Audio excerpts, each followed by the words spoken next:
These conditions are terrible. There is no leadership among the sepoys of this army. That's what I've been telling you. We need to revolt.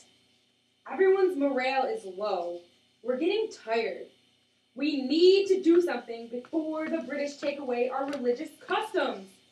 What do you mean? The British Army is planning to take away our caste system and try to convert us to Christianity. How do you know? They are already trying.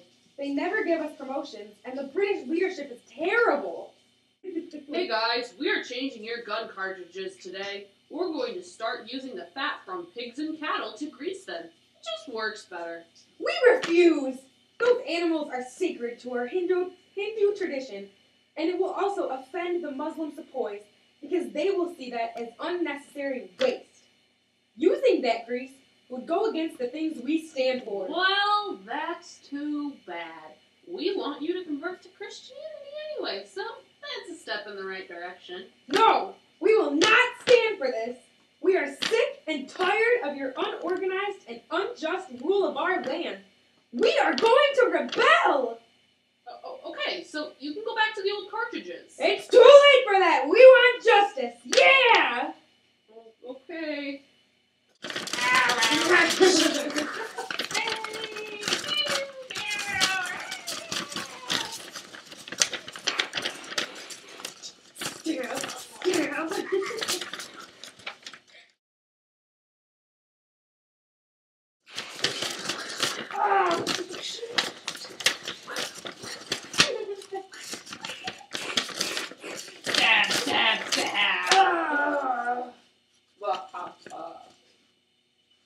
This stinks. Our British cities are being cut off from each other.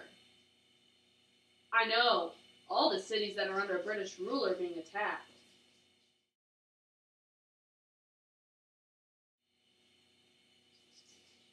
Let's sign a treaty. Okay, this is the peace treaty. Our connection with the Indian people are now virtually non-existent.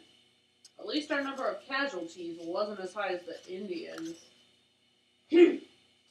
I was a Muslim before, but they don't want to adapt to the Western ideas or Western education system, so I'm going to convert to Hindu, just like a lot of other Muslims did after the rebellion.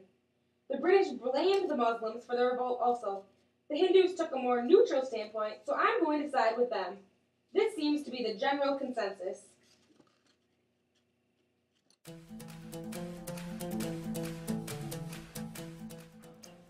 British imperial leaders had no regard for the strong religious traditions Hindu and Muslims followed, and along with this age of imperialism came an age of evangelism. Europeans believed it was their duty to convert everyone to Christianity. The British believed themselves to have superior and more civilized religious beliefs. In rush to try to convert Hindus and Muslims, certain religious practices were forbidden. The practice burning of Hindu widows, called sati, was outlawed because it was seen as unethical and dangerous. Because the British look on it as immoral, the caste system was also annexed. Its distinction became lenient under British rule. In desperate need of more soldiers, the British East Indian Company enforced the General Service Enlistment Act of July 25, 1856. This act allowed more Indian citizens to be eligible to join the highest Hindu and Muslim classes, and in turn join the sepoy forces. This angered most natives because it interfered with their religious and social beliefs. The Great Mutiny was not brought on by one conflict, but rather a series of conflicts between the combined Muslim and Hindu sepoy army and the British nation. During the 1800s, European countries had a major sense of nationalism. This led to their scramble for imperial power in eastern countries such as Asia and Africa.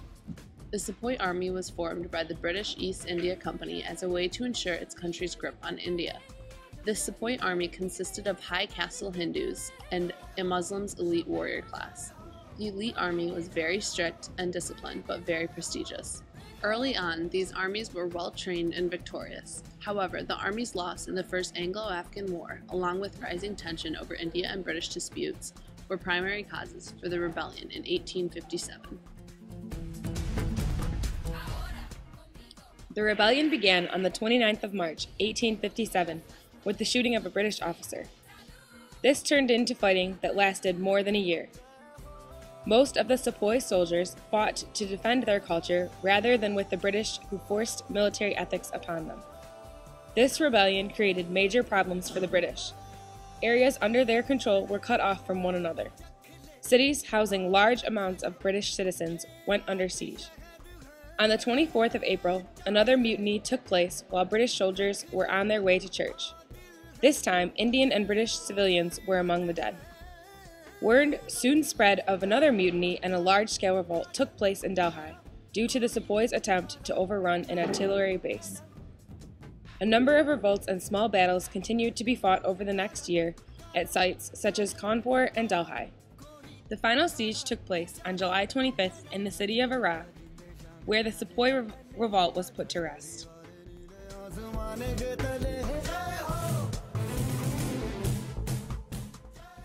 On July 8, 1858, a peace treaty was signed ending the rebellion with a much higher casualty rate for India than Britain. After the treaty, many British troops followed a no-prisoner policy, which was justified by most of the British nation. Finding a scapegoat, the British blamed the revolt on the Muslim community. Their conservative views led them to not want to adapt to Western behavior, whereas the Hindus held no prejudice towards the British and continued to use the more westernized ideas in education and living style.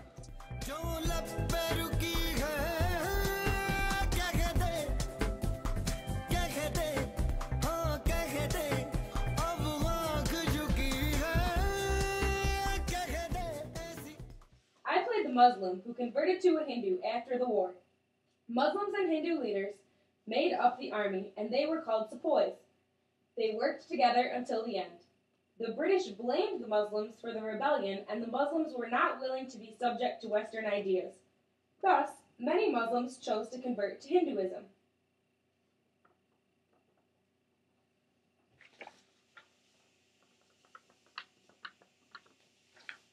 I played the Hindu leader, Ryan, in the skit. I was very influential in leading the rebellion against the British leaders. After the war, Hindus were more neutral when it came to the British. They were more open to Western ideas, such as systems of education. This caused many Muslims to convert.